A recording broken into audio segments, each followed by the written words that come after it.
everybody.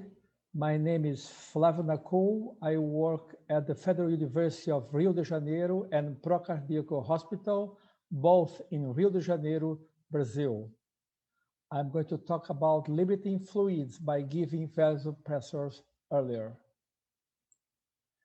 My conflicts of interest are: I like to talk about fluids and vasopressors. I work in the ICU. I love the nurses that work with me, and I speak periodically about fluids for Baxter. First of all, let's imagine a clinical scenario. There is a physician on call. A nurse comes saying that the blood pressure of the 63-year-old male patient in bed 5 is low. What would the doctor probably do? Would he give IV fluids, vasopressor, or one inotrope?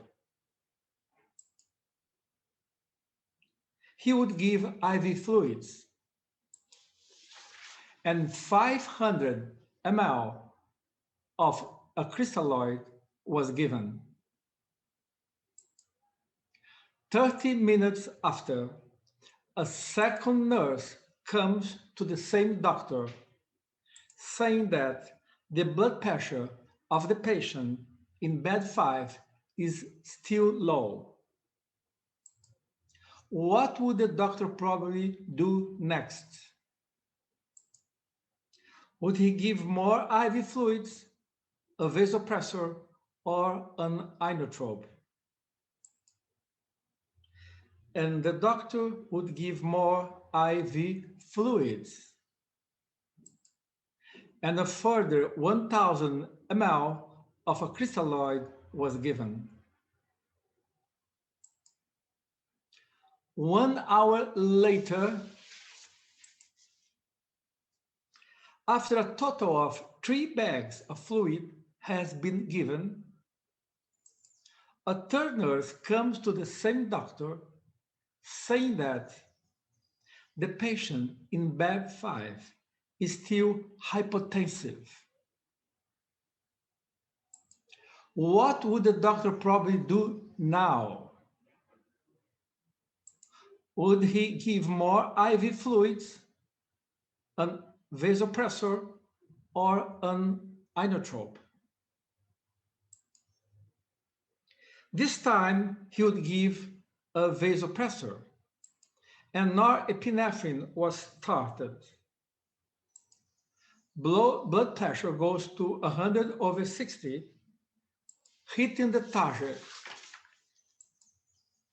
Nurse and doctors are happy.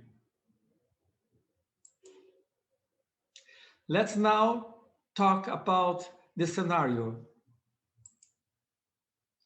What was the price paid to normalize blood pressure? 1,500 of fluids, norepinephrine, 90-minute time, not forgetting 3 nurses' screams. How many bags of fluids would they have used if the vasopressor had been started earlier? More than 3, 3, or less than 3?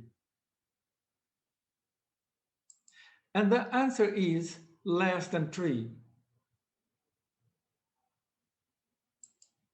Moving out to the background, low blood pressure can be caused by hypovolemia, reduced vascular tone, or low cardiac function. The treatment can include fluids, vasopressors, or inotropes. We usually start with fluids.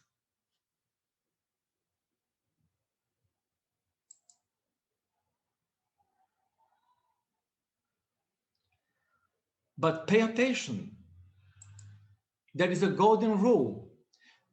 Give fluids only for fluid-responsive patients, and a fluid-responsive patient increases cardiac output after fluid administration. Only 50% of unstable patients in the OR or ICU are fluid responsive. So 50% of unstable patients in the OR or ICU should not receive fluids. When we give fluids, we should avoid giving too much chloride. Some people say that chloride is the queen of the electrolytes. However, if chloride were the queen, it would be the wicked queen, because high chloride reduces renal blood flow and can cause metabolic acidosis. Therefore, in most patients, I prefer to use balanced solutions. If fluids don't normalize the blood pressure, we start vasopressors. First, norepinephrine, second, vasopressin. Please note that norepinephrine also produces vasoconstriction that increases preload and can increase cardiac outputs. In selected cases, we use inotropes, and the most used is dobutamine. Should we use vasopressors earlier? Is low blood pressure dangerous? Blood pressure under 65 increases mortality. The longer the time spent with blood pressure below 60, the higher the mortality. This study shows that the lower the blood pressure, the higher the mortality, and also the higher the probability of acute kidney injury.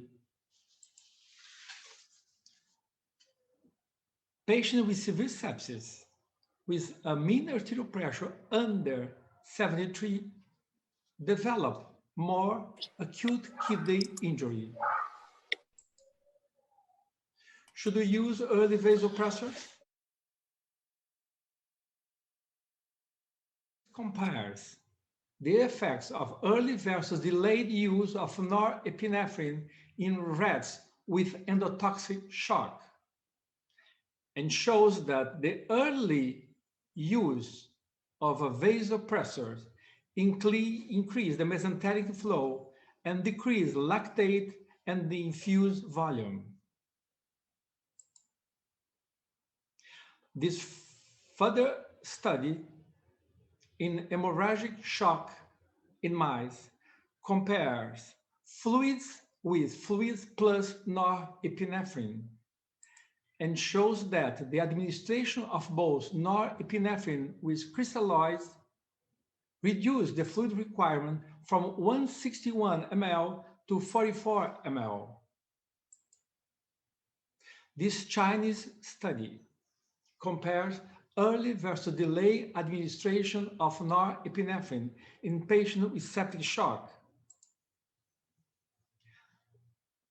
The early administration is associated with higher blood pressure and lower lactate levels. Also, the longer the time we wait to start a vasopressor, the higher the mortality.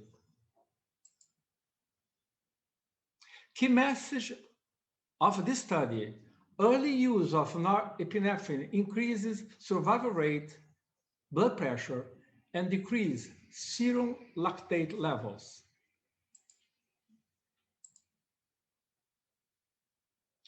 This brings me to this nice review, where the author say, Early use of norepinephrine in septic shock prevents prolonged severe hypotension, increases cardiac output, may improve microcirculation, prevents harmful fluid overload, and may improve outcome.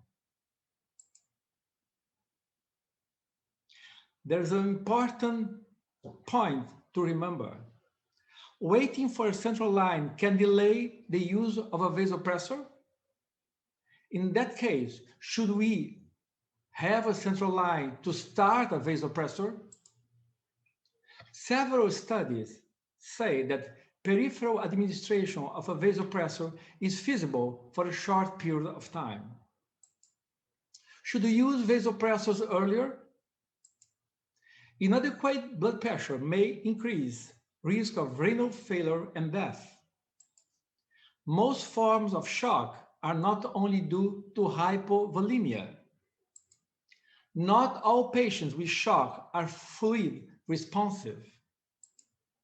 Norepinephrine increases preload. It is correct to administer norepinephrine peripherally for a limited period of time. Should we use vasopressors earlier to reduce fluids administration? The answer is yes. Thank you very much for your attention and for your time.